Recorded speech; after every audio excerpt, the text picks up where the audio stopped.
Boa noite, meus caríssimos irmãos, minhas caríssimas irmãs. Que Deus abençoe a todos nós e nos ilumine nesse momento. Era o governo de Augusto César.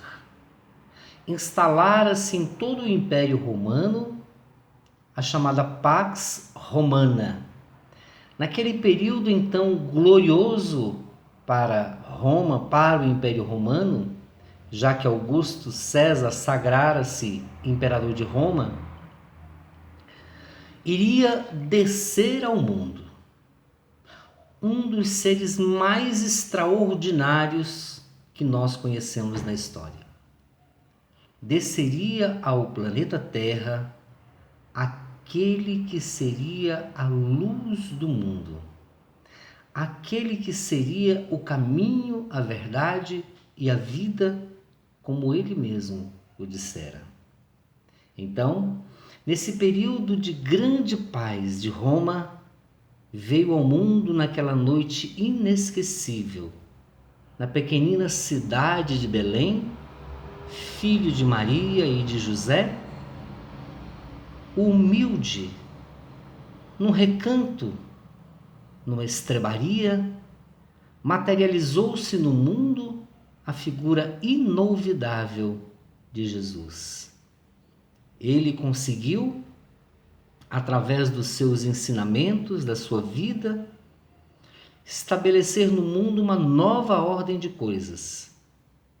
O mundo está dividido em antes e depois do Cristo. Na própria história, quando estudamos a história, nos livros históricos, todos os historiadores do mundo, quando estudam, o mundo está dividido em antes e depois dele. E não poderia ser diferente, porque a sua figura certamente marcou uma época na história da humanidade. Não teve o cetro de Augusto César, não teve a riqueza de Herodes, não teve nenhum poder temporal e nenhum título daqueles doutores da lei da sua época. Entretanto, possuía o maior de todos os poderes que possa se imaginar neste mundo, que é o poder do amor. Possuía a sabedoria de todos os homens. Sabia a resposta para todas as perguntas.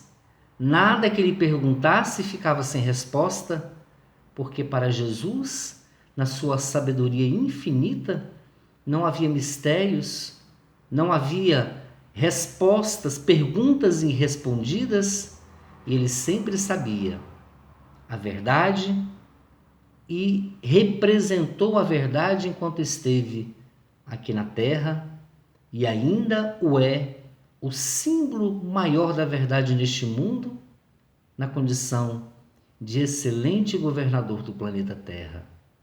Jesus viveu 33 anos. Em 3 anos, dos 30 aos 33, ele cumpriu a sua missão e revolucionou o mundo em apenas 3 anos. Em 3 anos, ele juntou alguns discípulos e lhes ensinou verdades que ainda hoje não estão ultrapassadas, muito pelo contrário. A maioria de nós ainda nem colocou em prática tudo aquilo que ele disse. Subiu a um pequeno monte e declamou o mais belo poema que já conhecemos no mundo. O poema que fala das bem-aventuranças, o poema que fala das esperanças futuras, o poema que fala do interior, da transformação interior que cada um de nós deve praticar, deve procurar através do autoconhecimento. Com Jesus, Deus deixou de ser somente o Deus dos exércitos, o Deus justo, para se transformar em um Deus bom, misericordioso, um Deus que perdoa as nossas falhas, as nossas faltas, um Deus que nos dá esperança e que estende o manto da sua misericórdia infinita sobre nós.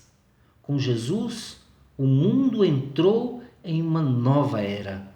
Estabeleceu-se para o mundo um novo roteiro de vida.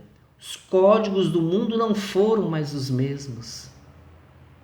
As cidades, os países, a inspiração para todos os povos do mundo ainda é Jesus.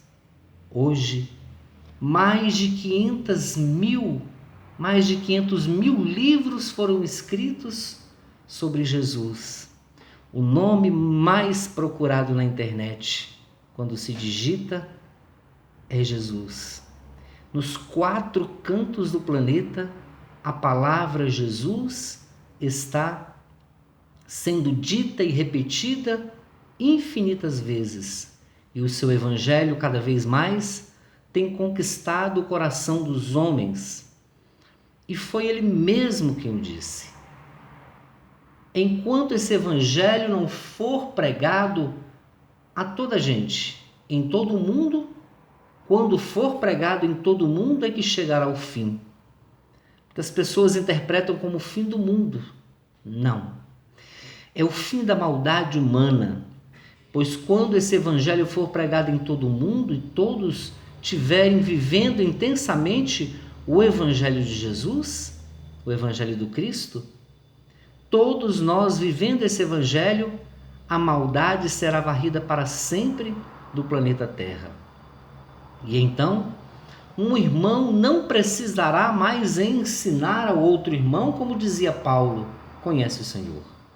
Porque todos conhecerão, todos obedecerão, todos saberão seguir esse caminho abençoado do Evangelho, desde o amor ao perdão, da mansuetude à pacificação, da brandura, do carinho de uns para com os outros e do respeito.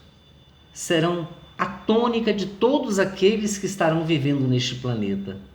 A palavra caridade, quando esse evangelho estiver em nossos corações e não somente nas nossas mentes, a caridade será a nossa bandeira, será o nosso guia, será a senda por onde caminharemos todos os seres humanos neste planeta.